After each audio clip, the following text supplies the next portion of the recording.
আসসালামু আলাইকুম, সবাই কেমন আছেন? চলে আসলাম আরও একটা ভিডিওতে।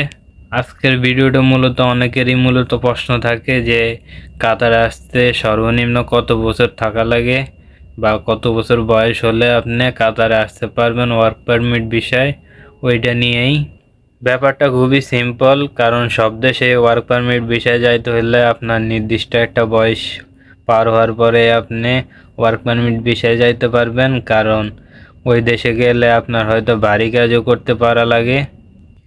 কাতারে মূলত জিনিসটা একটু কমই, মানে 18 বছরের উপরে আপনার বয়স হলে আপনি কাতারে যাইতে পারবেন, বা 18 বছর থেকে 18 বছরের উপরে সব বয়সের মানুষই কাতারে আসতে পারবেন ওয়ার্ক পারমিট বিষয়ে।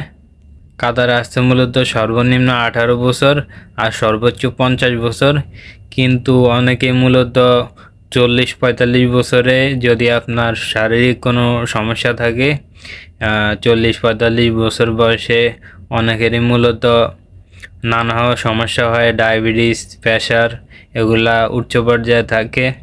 এই ক্ষেত্রে আপনি যদি মেডিকেলে না টিকেন তাহলে আপনি কাতারে আসতে পারবেন না।